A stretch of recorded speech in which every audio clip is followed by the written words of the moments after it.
Welcome to the Brown Spade Show. Today we're going to be doing something a little bit different. Um, but before I begin, let me say this: we are not um, in any shape or form making um, trying to make a mockery off of the family. And today we'll be talking about a situation that happened with a comedian a couple of days ago, AJ Johnson. May he rest in peace. And our condolences goes out to his family. And so before I begin, I just want to say, again, we're not trying to belittle the family, belittle him as a man, but I wanted to use this as a learning tool for us in particular in the Black community. So before I go any further, um, please press the like, share, and subscribe, and please help continue to support us with the Brown Spade movement. So right now, just please lend us your ears.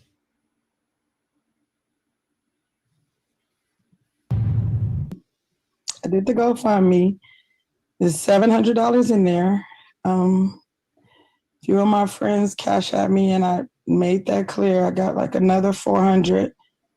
But no, it's like you say. Y'all say y'all love him. Where's the love? Y'all not helping. Like I get the calls or inboxes saying y'all raising money. You trying to? No, we're raising money because I have to pay for this all out of pocket. I'm asking for help, but if I don't get it, it's fine because I'm not leaving my husband in there like that. You know what I mean? We're going to have a service. I'm going to do everything I know he would have done for me. It's just hurtful, you know? Like, I would not be asking if we had it or we had a policy. Do you know what I mean? Like, I'm not the one. You know, it's people that's saying that they're going to give money. We haven't received it. If I just look at it right now, it's all out of pocket. Just to bury him in the funeral services alone would be close to 15. I asked for 20. I mean, I would give the kids, split it among the kids is 4. But if it's nothing left, it's fine. I want to put him in Rose Hills, but if we don't have the money to do that, we will have the service and I will cremate him. If you guys want to give or they want to give, I would appreciate it. If they don't, that's them. But just please stop the fake love. Please stop the fake calls. Please stop the fake texts. Please. Just for our family. And when I say our family, I mean me, the kids, and the grandkids. Just stop it. Just stop. I'm going to stay busy and I'm going to work. I'm going to work in a couple of days. So I'm not gonna worry about this. I apologize. I'm not gonna worry about this. Whatever happens, happens. It's God's will. But I'm gonna go to work in a couple of days. If I had the strength, I would go right now. I don't have the strength. It took everything in me to get on here and do this. I'm gonna be all right. We're gonna be okay. Okay, so that was a segment on I got from TMZ, and this was Mr. AJ Johnson wife. And again, this is no kind of this is in no way trying to belittle him, but when I saw that, it resonated with me because in the Black community, if you run the Book of Faces, what I call it, aka the Facebook, you always see when tragedy come, when that times come for death, we always have people that we know, sometimes people in our family, immediate family. They're always with the GoFundMe. And so that's why I was compelled to talk about this situation, because we don't talk about enough real situations in our community. So that's why I decided to talk about this today. And again, I'm not talking about Mr. AJ Johnson. I don't know him on a personal level. So now I'm just dissecting that and bringing it to us as a community, because I know personally I have people in my family that are not insured. And so I made it my business. But before we open it up, go ahead, Brother Cleve. So what's your take on it before I begin to start talking? Well, I mean, this is my first time hearing her, speak about it. But one of the things I will say is, before Cash App and GoFundMe and all that was going on, before that came out, what was people doing before that to bury their loved ones or to bury, family members or whatever? Because I think a lot of times we abuse, things like that. Like for instance, the girl who said she had 2 kids, or three kids or whatever, and she ended up, saying she was gonna be put out on the street, her and her kids or whatever. She didn't have nowhere to go, and she ended up getting $250,000. Right. And so for me, apparently this was not important enough for them to, look into. I mean, you can get, life insurance for little or nothing nowadays. And the thing is, if he wanted a huge, funeral, whatever, I think he would have, invested in that. His family would at least invest in that.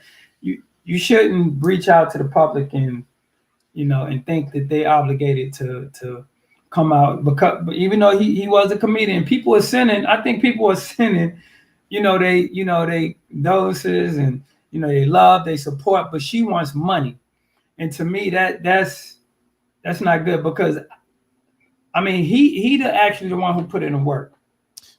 Right. He's actually the one who put in the work. Well, again, I don't want to put him up under the microscope because he's deceased, and so I don't want to keep elaborating on him. May he rest in peace.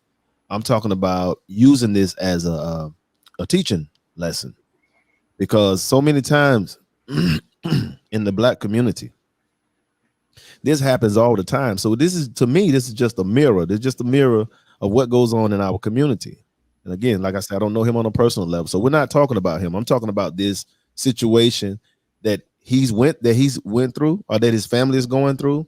This goes on every day in our community. So that is exactly what I want to bring to the forefront. So as a man, I think as men, and don't get me wrong, we all have hardships. I don't know him. He may have been going through hardships. Somebody else may have been going through hardships. But this is something I feel like we don't talk about enough, which is death. And death is inevitable. It's going to happen. So we have to sit down with our loved ones and have this discussion. You need to put aside, if you don't have insurance, you need to put aside some money. That's how I feel about it. I remember, when I was little growing up,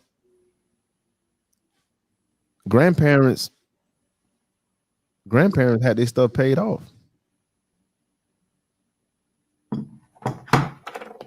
They did. Grandparents had their stuff paid off, and they knew where they was going to get buried. Insurance was on time. Stuff like that they never took for granted. But for some reason in today's society, we take those things for granted. And when I say we, I'm talking as a collective whole. We take these things for granted. We just feel we don't even think about it, or we refuse to think about it. I don't know how or why we don't have these discussions. Another thing about insurance is another way to build wealth. Again, death is inevitable. It's going to happen. We just don't know when. But as men, we do not need to leave our loved ones in a vulnerable position. It's very unfortunate. The lady was crying.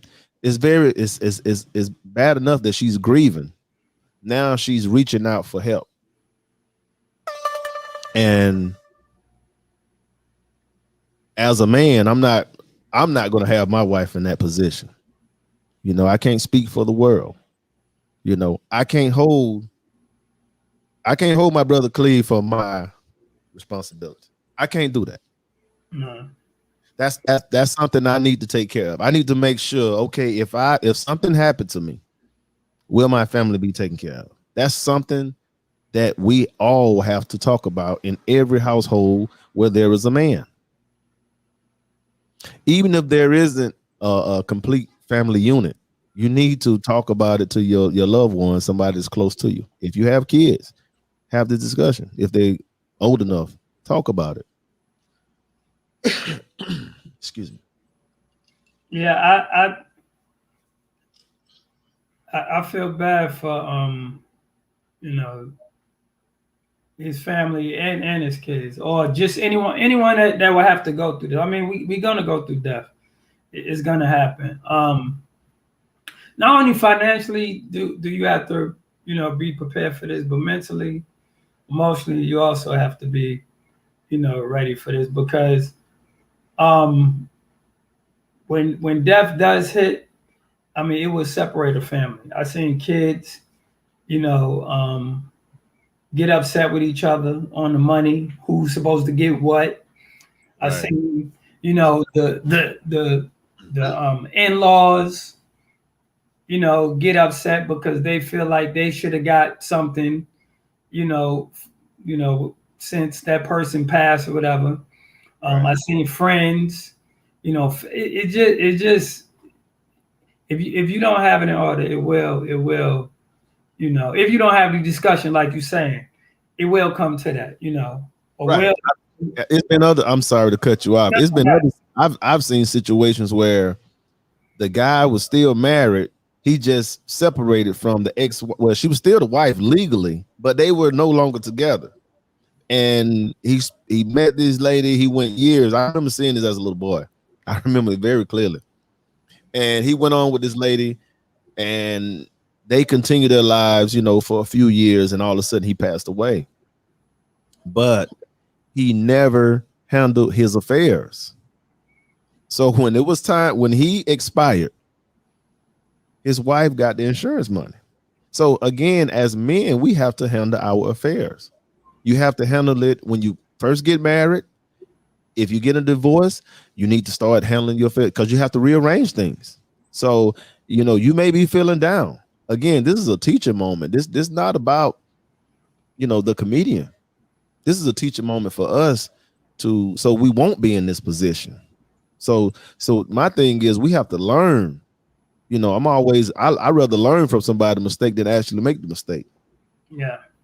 I think that's how I got this far, so far. But we have to. We cannot, as a Black community and as men, we cannot continue to carry on like this right here. This is ridiculous. This is ridiculous. And just to, I did a Sunday chat. It's on the Spotify. I told you I was going to start that, so I kind of talked about it briefly, but again, I want to talk about it more because again, I just feel like this is something that's not being discussed enough. And even if you don't want to do the insurance thing, y'all need to save up some money as a family unit. Talk about your situation when you expire. You want to get buried. Some people don't want to get buried. Some people want to get cremated. If we can't raise the money, if we can't raise the money to get buried, we'll do cremation. I mean, these things that you need to talk about. Yeah. As a family, as a unit. Yeah. And people don't. Just to piggyback on what you were saying. Yeah. I've seen cases where the loved one, do pass away, and he was in a relationship, wasn't married, and and the woman that he was in a relationship with, for years, she ended up, getting the bad end of the stick, because it was nothing documented saying that, she's supposed to receive this, or the kid's supposed to receive that, or anything Right. like that. And It ended up being, like, wow, I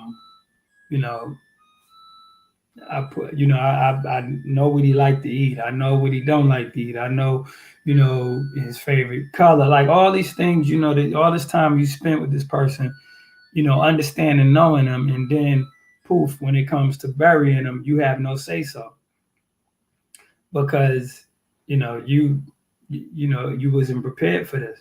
Dan, you froze? Dan.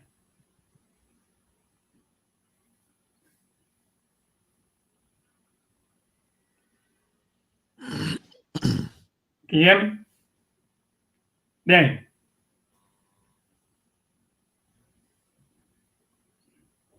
Yeah, he froze up. But yeah, so it's been several cases where, yeah, can you hear me? Yes, I can hear you now. Okay. But yeah, I've seen several cases like that. And things like that, we really don't like to talk about death. We just don't. So many people don't prepare for this. You never know when it's gonna happen, but you definitely have to prepare for it financially, Right. Mentally, emotionally. Like you have to prepare for it because it will happen. Me and my wife talk about just different things when it comes to losing loved ones or whatever. It's getting to that point. We in our 40s, and we have loved ones that are in their 60s, 70s, and 80s. And you have to prepare for that emotionally and mentally. But I don't think we prepare for it as much as we should. Mainly the black and white. Then you're breaking up.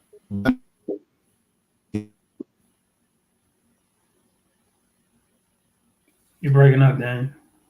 Okay, can you hear me? Yeah, I can hear you now. Yeah. Okay, can you hear me?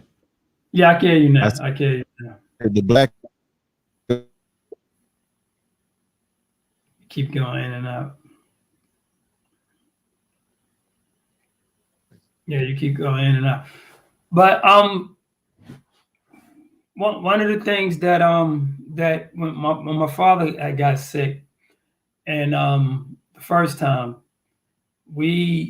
my family, we really started spending more time together with him, getting our kids and everything around him because it was a wake up call. Like, wow, like a person could just be going that fast. And the first time he got sick, he went into a diabetic coma. And I told the story before, but once he came out of it, my goal was to make sure that I try to spend as much time as I could with him because, you never know, and when he came out, he was a totally different man. He was all about family and everything. And when he woke up, he see, who his loved ones were. So from that day, our relationship just changed with my father.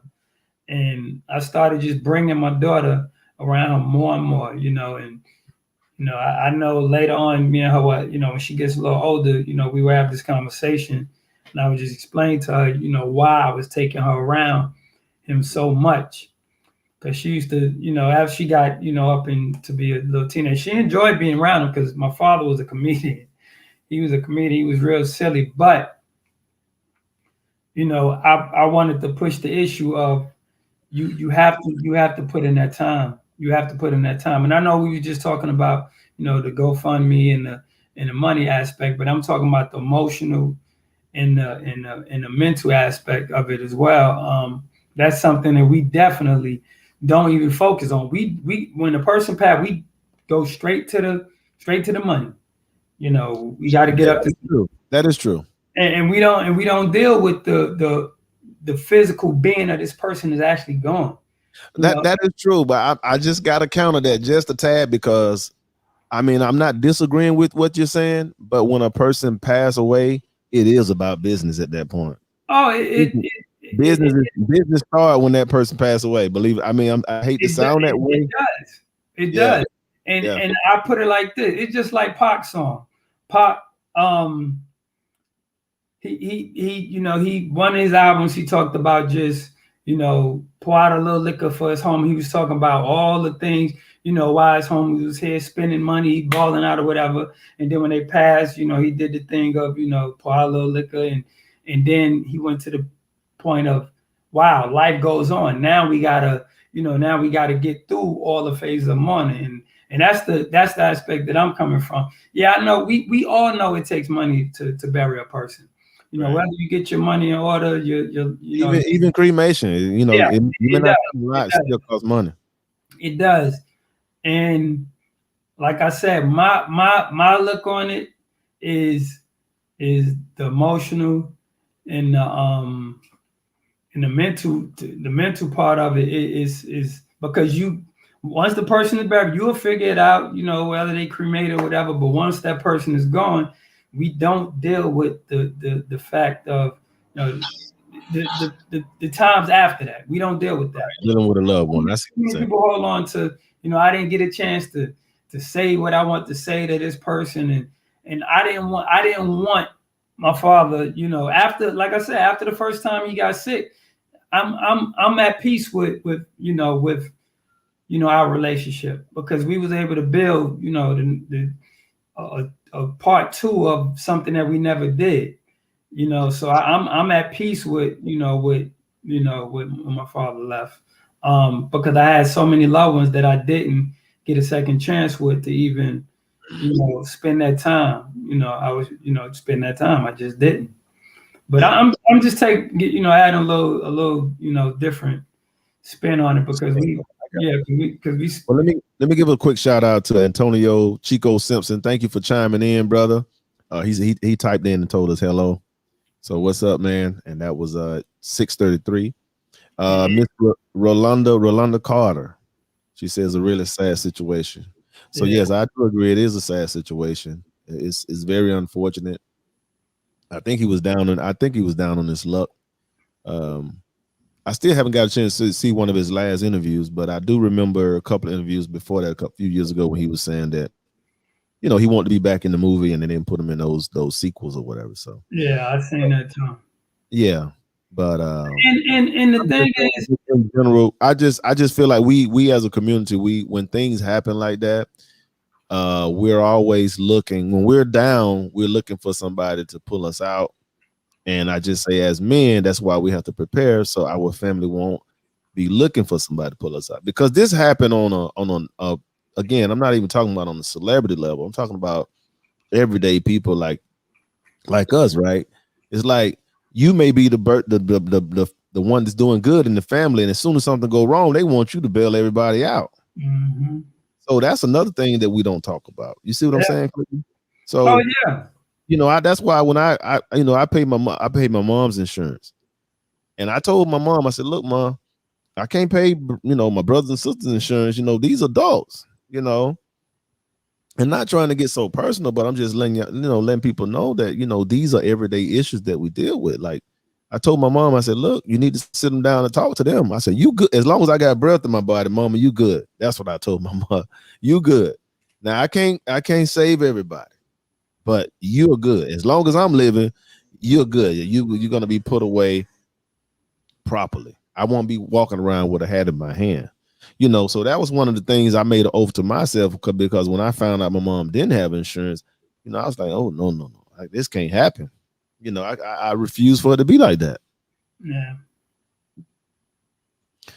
So it's definitely one of those things that must be discussed, have to be discussed, because it can happen at any given moment. Yeah. Don't nobody want to die, but the reality is we're all going to leave here. Yeah, we are going to leave here, and we have to definitely be prepared for it. Right. Yeah. And I think about just I had some classmates who when they was born, this was high school, when they was born, him and his sister, their grandparents automatically took out a insurance policy for themselves, for their grandkids. Right. It's security. Soon as they was born, like boom, it was taken out. And security. Once before they even graduated, him and his sister, now their mother and their father had insurance policy on themselves for their kids. Then their grandparents had insurance policy. So his grandfather passed, and he ended up getting, him and his sister ended up getting, you know, a nice bit of money. Nice lump sum. Yes, a nice lump sum, a nice lump sum. I put it like that. And so he was able, when he graduated from college, you know, he went into the family business, and he actually started, you know, went out and like I think he turned like 25, something like that. He went out in California and got him a car dealership. Right. And then his grandmother passed, and he got another big lump sum of money. And I'm saying this because he told me that his grandfather, his great grandfather, started out with a $500 policy, right? Mm-hmm. And by the time it got to him, after they passed the policy on from generation to generation, he was getting $5 million a piece. Just like I said earlier, insurance is a lot of. This is how wealth is. This is one way that wealth is being built in America, and we don't talk about it. Other ethnic groups, they already own it. We still fail to go this route. It's not that you're looking for someone to pass away. It's not that you wishing someone to pass away. Again, it's just one of those. It's part of life. Death is a part of life.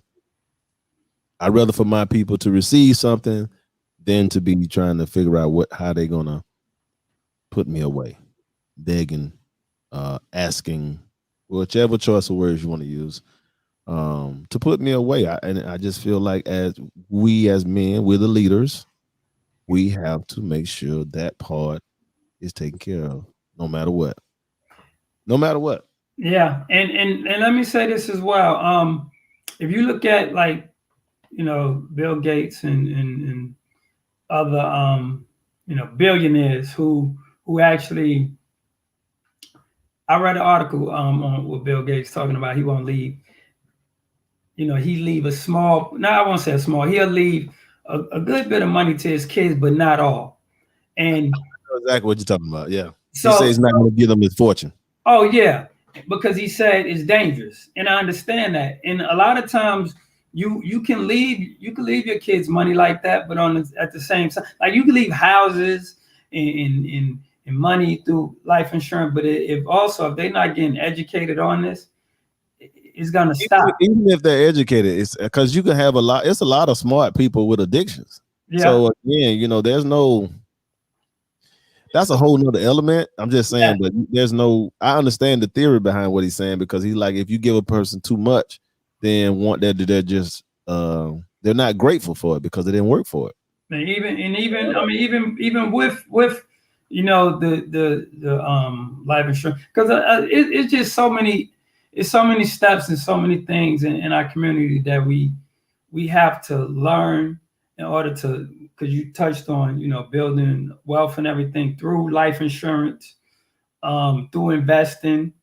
You know, our kids also, they also have to be educated, because that building wealth will stop right there. Right where it started, it will stop if the kids are not educated on financing and money, and as well as what you said on discipline as well. So that comes into play as well.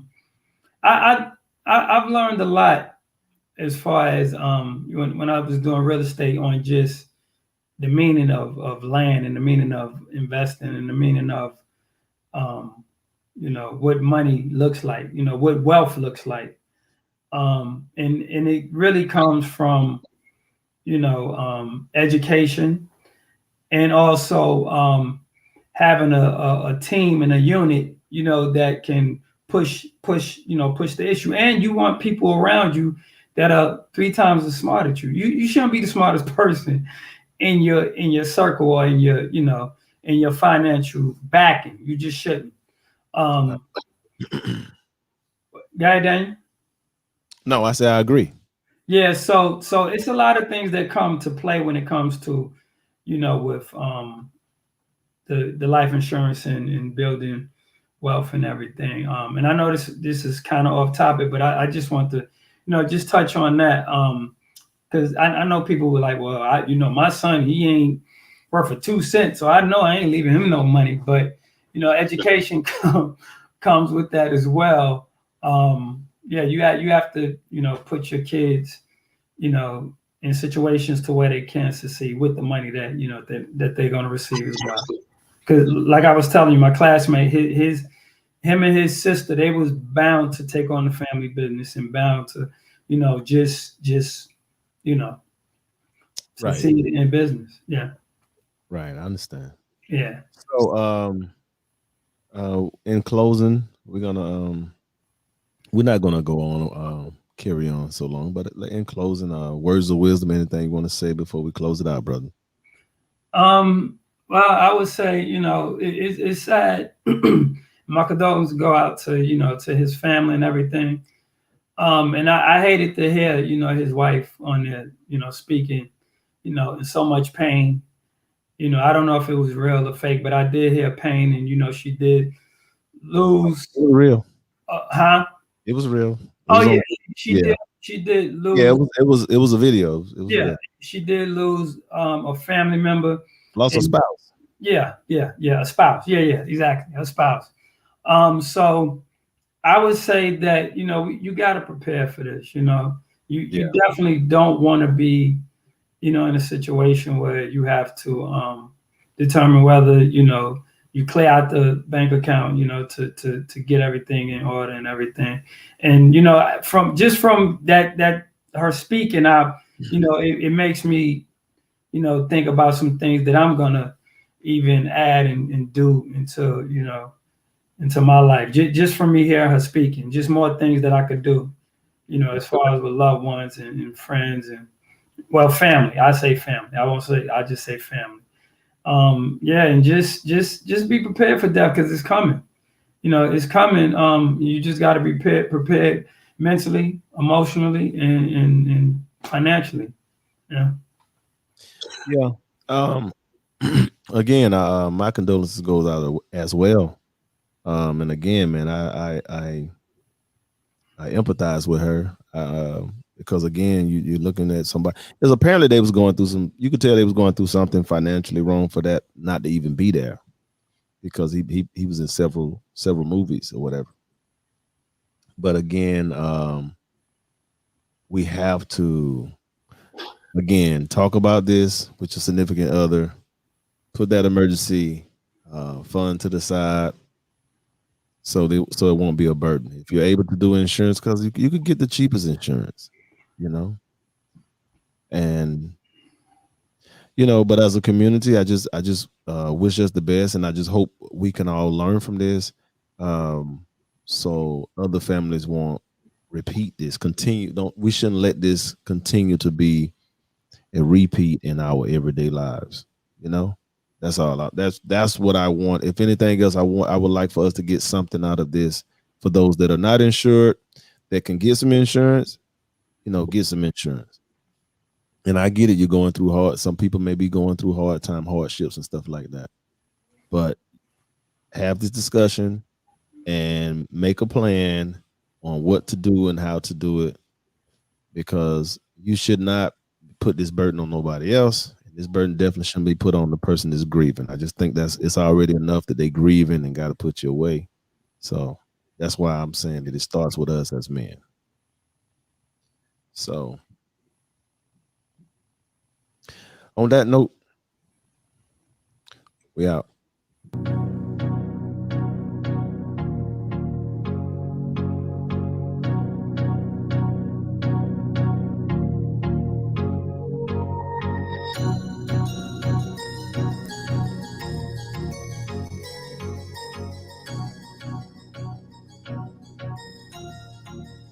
That's good.